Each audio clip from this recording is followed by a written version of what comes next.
La fuente anónima de la revista Semana. ¿Alguien volvió a hablar de eso? Si usted busca en Google Noticias, no volvieron a hablar de eso. Y es increíble que un medio que tiene una audiencia de 10, 11 millones de personas diga tal atrocidad. Semana era un medio investigativo, medianamente crítico, llegó a denunciar escándalos como falsos positivos, chuzadas del DAS para política, GIS política, agroingresos, robo seguro. Semana era un medio más o menos serio, más o menos como en este momento la revista Cambio, La Silla Vacía, Daniel Coronel, Noticias 1. Semana era un medio más o menos respetable, pero lo compraron los multimillonarios Gilinski, que parece ser que son uribistas y antipetro, porque de 3 noticias que dicen de Petro, 2 son falsas. Por eso digo que si Semana tuviera que rectificar como Caracol, Semana tendría que rectificar 2 veces todos los días. Y ahí se escachó Semana, hicieron el ridículo, porque todo lo que dijeron en esta noticia falsa, el abogado penalista Miguel Ángel del Río lo desmintió con unos chats, porque por fortuna el abogado Miguel Ángel del Río tenía unas conversaciones con el suicidado teniente coronel Oscar Darío Dávila, y allí se demostraba que todo esto era mentira. Entonces es increíble cómo este medio sigue teniendo credibilidad para millones de colombianos, es increíble. Juanse, ¿tú qué piensas de esto? Mucha gente sospecha de que la fiscalía fue la que tuvo la culpa por varias razones. Papá, ¿cuáles son?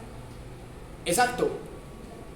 Recuerden ustedes que hubo un escándalo de unas chuzadas, y en esas chuzadas inicialmente se creyó que la Dijín era la que estaba chuzando de manera irregular, pero luego el mismo abogado penalista Miguel Ángel del Río, a través de los chats, mostró que había un funcionario de la fiscalía que estaba presionando y tratando mal al suicidado teniente coronel Oscar Darío Dávila. ¿Y qué fue lo que pasó? Que había una sospecha de que un agente del Chocó pertenecía al Clan del Golfo, a este grupo narcoparamilitar. Entonces empezaron a chuzar a un agente, y resulta que la gente de la Dijín, que le pertenece a la Policía Nacional, es decir, al Poder Ejecutivo, le dijeron a la Fiscalía de Francisco Barbosa: no, esta gente no hace parte del Clan del Golfo, es una información falsa. Y a pesar de eso, la Fiscalía siguió chuzando una semana más, que es algo muy delicado, aunque no llega al nivel de maldad de las chuzadas del DAS de Uribe, porque Uribe chuzó 2 años seguidos a los opositores, y no solamente a los opositores políticos, a los magistrados de la Corte, a defensores de derechos humanos. Entonces, en esas chuzadas fue donde se descubrió el escándalo de Laura Sarabia. O sea, la fiscalía engañó a la Dijín para chuzar a la presidencia de Petro. Y ahí fue cuando se dieron cuenta de ese tema de la niñera y Laura Sarabia, y también de los insultos de Benedetti a Laura Sarabia. ¿Y qué hizo la fiscalía? Le entregó todo eso a Vicky Dávila y a Semana, y Semana destapó el escándalo. Recuerden que no es la primera vez que pasa eso. Recuerden los petrovideos, que también fue una chuzada del gobierno de Duque, y el gobierno de Duque le dio esa información a la revista Semana, y sacaron los petrovideos para tratar de quitarle la presidencia a Gustavo Petro, y no pudieron, porque en los petrovideos lo único comprometedor fue de Isabel Zuleta, que entre otras cosas debería ser hermana mía, porque ella es Isabel Zuleta López. Podríamos chicanear que somos hermanos, tenemos los mismos 2 apellidos. Entonces, ella dijo que vamos a quemar a Fajardo, fue lo único comprometedor. Pero en esas reuniones en donde Petro fue chuzado, Petro no dijo nada comprometedor. Y la última cosa sospechosa, que Vicky Dávila publicó un radicado de la fiscalía antes de que la fiscalía lo hiciera público y sin el sello. O sea que la fiscalía de Francisco Barbosa le está entregando a Vicky Dávila y a la revista Semana de los Gilinski, radicados que son privados antes de que fueran públicos. Entonces miren ustedes que hay cosas muy oscuras ahí. Pero ¿qué cree el colombiano promedio? Que el que chuzó fue el gobierno de Petro a través de la Dijín, que la fiscalía es muy buena, que Vicky Dávila es muy buena, que Vicky Dávila es muy crítica, que Laura Sarabia salió por mala, que Benedetti realmente dijo algo importante. Pero si ustedes analizan los audios de Benedetti, solo se notaron tres cosas. Uno, que Benedetti le tiene envidia a Laura Sarabia, que él quería un ministerio y le dieron una embajada en Venezuela, que Benedetti es un borracho grosero y que Benedetti dijo cosas que luego no pudo comprobar. Cuando dijo nos hundimos todos, pero no dijo quiénes somos todos, Benedetti se perdió del mapa, está callado. Y ojo, que yo estoy casi seguro que una de las personas que va a salpicar Nicolás Petro es Armando Benedetti, que ya no hace parte del gobierno, pero que Benedetti puede que haya hecho algo corrupto y que haya sido a la espalda de Petro, y que sea Nicolás Petro el que mande a la cárcel a Armando Benedetti, y ya lo junta con esos audios que sacó la fiscalía chuzando. Entonces miren, muere el teniente coronel Oscar Darío Dávila y buscan echarle la culpa a Petro, pero Medicina Legal se demoró un montón de tiempo para sacar los resultados, y Miguel Ángel del Río revela que era un funcionario de la fiscalía que también había denunciado Hacker Fiscalía, o sea que también amenazó de muerte a Hacker Fiscalía hace 20 años, cuando Hacker Fiscalía descubrió la infiltración paramilitar en la fiscalía, empezando el gobierno de Uribe. Entonces el mismo que amenazó a Hacker Fiscalía, que está exiliado en Canadá, fue el mismo que amenazó al suicidado. Y yo tengo una teoría conspirativa. La fiscalía fue la que mató al teniente coronel, porque recuerde que una periodista de la W Radio lo llamó horas antes de que se suicidara y él dijo, no, yo no puedo hablar porque me joden, y era un funcionario de la fiscalía que lo tenía amenazado. Y Medicina Legal es la que hace el examen del cuerpo y se demora más de lo normal. Un peritaje, una autopsia no se demora tanto, se demoraron muchísimo. Y la que hace la autopsia es Medicina Legal, y Medicina Legal le pertenece a la fiscalía. Entonces mi teoría conspirativa es conspirativa porque no tengo las pruebas suficientes, pero a mí no me queda la menor duda de que si al teniente coronel lo mataron fue la fiscalía lo que lo mató. Y como la misma Medicina Legal hace las pruebas, pudieron haber falsificado para mostrar que fue un suicidio. A los que más les convenía demostrar que era un suicidio era la fiscalía de Barbosa. Y otra cosa, la fiscalía de Barbosa ocultó 200 homicidios del Clan del Golfo, y por eso fue que Petro peleó con Barbosa, porque al principio del gobierno de Petro eran amigos, se saludaban, se trataban bien, se respetaban, y después de que Petro denunció al fiscal Barbosa por ocultar 200 homicidios del Clan del Golfo, ahí se pelearon, y de ahí viene esa pelea mediática entre el Poder Ejecutivo y el Poder Judicial. Entonces, o sea, lo que tenemos en Colombia no es una fiscalía, es una banda criminal con abogados de Uribe. Eso es la fiscalía, una banda criminal porque actúa como una banda mafiosa. Bueno, Juanse, ¿tú qué opinas? Que la verdad, vaya fiscal el que tenemos nosotros, Barbosa, junto a un montón de delitos, y nadie lo puede denunciar, porque si a Barbosa lo denuncian a la fiscalía, él es el fiscal. Ah, recuerdan que Néstor Humberto Martínez, alias el doctor Cianuro, se investigó él mismo. Entonces, ahí lo acusaron de algo, y como él era el fiscal, es que no, yo me investigué yo mismo y me encontré inocente. No, pues qué cucas. O sea, Petro manda a su hijo a que le investigue su enemigo Barbosa, y el doctor Cianuro, Néstor Humberto Martínez, se investigó él mismo y él dijo, no, yo me investigué y salí inocente. No, pues cuidado, salía culpable, huevón. Pues Laureano Gómez compitió a la presidencia contra él mismo y ganó él mismo.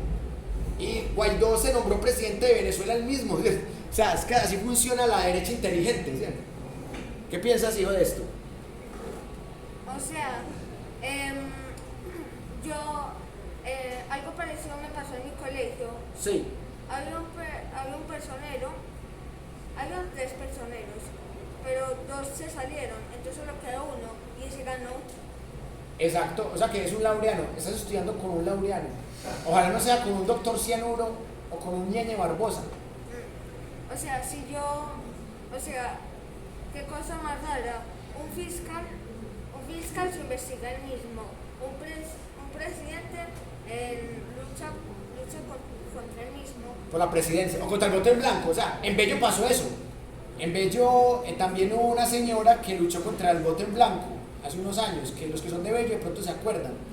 Vea, hay algo muy interesante aquí para analizar, y con esto también les quiero conectar con otra teoría. Hay algo que vale la pena pensar con cabeza fría. ¿Quién fue el que nombró a Francisco Barbosa como fiscal? Bueno, Iván Duque lo presentó en la terna. La Corte Suprema de Justicia lo eligió. Pero, ¿cómo pretenden en Colombia que el fiscal sea independiente del presidente si el presidente es el que lo nombra en gran porcentaje? Con el apoyo de la Corte Suprema de Justicia. O sea, eso hay que cambiarlo. O sea, el presidente no puede nombrar fiscal, ni siquiera Petro, ninguno puede nombrar fiscal. Y ahorita les explico por qué tengo otra objeción a eso. ¿Tú qué piensas de eso? De que el presidente sea el que nombre la terna para fiscalía. Pues que la verdad es que, por ejemplo, es que existen fiscales compartidos. Por ejemplo, Gaviria compartió fiscal con Samper. Ah, sí, de Grey. Ahí Alfonso Valdivieso también fue el que entró ahí. ¿Te acuerdas? Que de Grey estaba tapando el proceso 8000, que fue que el cartel de Cali montaron esos Samper. Y entonces llegó Alfonso Valdivieso y destapó, y ayudó a destapar eso. De Grey, total cómplice de Samper. Y lo había montado Gaviria, también del Partido Liberal. Y Uribe tuvo 5, con el Ñeñe Barbosa, Uribe ha tenido 5 fiscales de bolsillo. Juanse, ¿cuáles son esos 5 fiscales de bolsillo que ha tenido Uribe? En estos 20 años Uribe ha tenido 5 fiscalías de bolsillo. O sea, por eso Uribe es el hombre más poderoso de Colombia. Inició hace 21 años, en 2002, cuando se volvió presidente. Eso, tuvo a uno que se llama Luis Camilo Osorio. Tuvo a otro, Iguarán. Tuvo otra que hasta fue candidata a la presidencia, una fanática religiosa conservadora, Vivian Morales. Y tuvo a otro que lo nombró Santos, pero terminó trabajando para Uribe, Néstor Humberto Martínez, alias el doctor Cianuro. Y tuvo otro que lo montó Duque, que es el Francisco Ñeñe Barbosa. ¿Por qué le dicen Francisco el Ñeñe Barbosa? Porque es que el gobierno de Duque fue Ñeñe político. O sea, es que Iván Duque apareció en varias fotos con un narco y videos con un... Imagínense donde Petro sea el que aparezca en la foto con el narco Ñeñe Hernández. O sea, ¿ustedes se imaginan? O sea, si con un testigo anónimo engañan tanta gente y hacen tanto escándalo con testigos anónimos, imagínense donde realmente el Ñeñe Hernández vaya a la posesión de Petro, que fue privada, no fue como la de Petro, que fue pública. Entonces, el narcotraficante fue a la posesión VIP de Duque. Tenía fotos con Uribe y con Duque, muchas, en fiestas vallenateras. Y aportó campaña, aportó dinero, ese sí, aportó dinero a la campaña de Duque. Ah, ¿y por qué no pasó nada con Duque? Y seguro dinero blanqueado. Ah, y se destapa el escándalo, llega la pandemia y con eso tapan el escándalo. Y después, en un atraco, matan al Ñeñe Hernández en Brasil. ¿Qué tan raro? En un atraco. Un narcotraficante atracado. Qué pesado, ¿sí? Otro que murió en extrañas circunstancias, el Ñeñe Hernández. Igual que Pedro Juan Moreno. Pedro Juan Moreno. ¿Qué pasó con Pedro Juan Moreno? Él era secretario de gobierno de Uribe cuando Uribe era gobernador de Antioquia. Y recuerden ustedes que Salvatore Mancuso denunció que Pedro Juan Moreno ayudó a patrocinar y a crear Convivir. Y también apoyó a grupos paramilitares. Entonces, un abogado penalista de Ituango llamado Jesús María Valle fue a la gobernación de Antioquia y habló con Pedro Juan Moreno y con Uribe y le dijo: en Ituango estamos amenazados por un grupo paramilitar, por favor, necesitamos seguridad. ¿Y cuál fue la seguridad? Que durante una semana los acribillaron. Durante una semana seguida los masacraron. Y no solamente los masacraron una vez, los masacraron 2 veces. Eso se llama en la historia de Colombia las masacres de Laro y la Granja. ¿Y qué le pasó a Jesús María Valle? Que él tenía todas las pruebas de que la gobernación de Antioquia estaba informada previamente y que no hizo nada. O sea, que mínimo optó por omisión. ¿Y qué pasó con Pedro Juan Moreno? ¿Qué pasó con Jesús María Valle? Lo mataron. A ese sí lo mataron, a ese no lo envenenaron ni lo suicidaron, a ese lo mataron directamente. Y lo mataron cerquita donde vivías tú cuando estabas bebé. Lo mataron cerquita a Palaseco Maracaibo, en el centro. En una oficina, es una oficina, porque por ahí hay muchas oficinas de abogados. Llegaron hasta el piso en el que él trabajaba y lo mataron con un silenciador. Pero la pregunta es quién lo mató y por qué. A ver, un paramilitar, ¿para qué va a matar a un abogado un paramilitar? Es que el paramilitar ya es ilegal. Y el paramilitar, ya se sabía que el paramilitar había perpetrado esa masacre de Laro y la masacre de la Granja. Entonces, ¿a quién le convenía más silenciar a Jesús María Valle? ¿A los paramilitares o a los politiqueros amigos de los paramilitares? Cómplices de las masacres, ¿a quién? Un paramilitar no necesita silenciar a nadie, porque al fin y al cabo ya están ilegales. Ya todo el mundo sabía que esa masacre era paramilitar. En cambio, los politiqueros, allí se metería el en vale. Y entonces por eso se los culpa de eso. Y después, un día Uribe peleó con Pedro Juan Moreno y él se montó en una avioneta y esa avioneta se estrelló y se encontraron restos de explosiones. Pedro Juan Moreno no trabajó en la presidencia de Uribe. Entonces, Pedro Juan Moreno parece ser que quedó rabón, como este hijo de madre, yo fui su escudero, su secretario de gobierno y no me dio nada.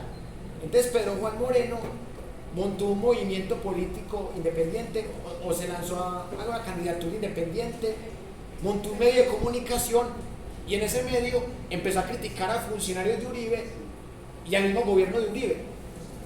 Y resulta que él iba a viajar en un helicóptero y a ese helicóptero extrañamente le cambiaron el repuesto y ese helicóptero se estrelló y allí murieron 4 personas. Pero para asegurarse de que muriera, dicen que el helicóptero tenía explosivos.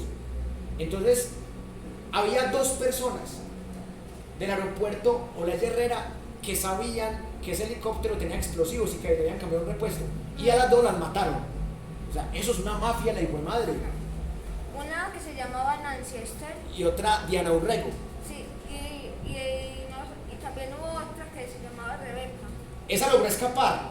¿Sabe por qué escapó Rebeca? Porque no trabajaban en Olaya Herrera y no sabían dónde trabajaba. Rebeca se comunicaba con la primera muerta, que fue Nancy Esther. Y ¿saben qué? Esas señoras no se metían con nadie y las mataron de la manera más terrible. O sea, por ejemplo, a Diana Urrego la secuestraron 9 horas, la torturaron en el mismo aeropuerto donde trabajaba. ¿Cómo puede pasar eso? Y están las pruebas de que ya han matado a 15 testigos que han sido claves en procesos contra Álvaro Uribe o contra su familia. Eso es pura mafia siciliana, si quiere que les diga. Por eso todo va conectado. Convivir, paramilitares, masacres de Laro y la Granja, magnicidio al abogado penalista Jesús María Valle, muerte en extrañas circunstancias de Pedro Juan Moreno con 3 personas más, y muerte de 2 trabajadoras del aeropuerto de donde salió el helicóptero donde murió Pedro Juan Moreno. Y todo tiene que ver con tapar las masacres de Laro y la Granja en Ituango cuando Uribe era gobernador de Antioquia. ¿Tú qué piensas, Juanse? Recordemos que el ministro de ese entonces fue ¿El ministro de qué dijo? el ministro de Uribe de Agricultura. De Agricultura, Andrés Felipe Arias. También tuvo otro escándalo, que fue el escándalo de agroingreso, robo seguro, como lo llamamos, que fue cuando prometieron unos subsidios para campesinos pobres, estratos 1, 2 y 3. y les cuento, les dieron esos subsidios, pero no a ningunos estratos 0, 1, 2, 3, les dieron a unos estratos 6, estratos 5. Estrato 20, o sea, hasta el primo de Uribe, el parapolítico Mario Uribe Escobar salió beneficiario, imagínate, un primo de Uribe es que estrato, era senador, y eres que estrato 1, 2 y 3, imagínate. Valery Domínguez, la reina de belleza, también salió beneficiaria. El clan Dávila, el clan Holguín, del ministro Holguín, que también fue ministro de Uribe.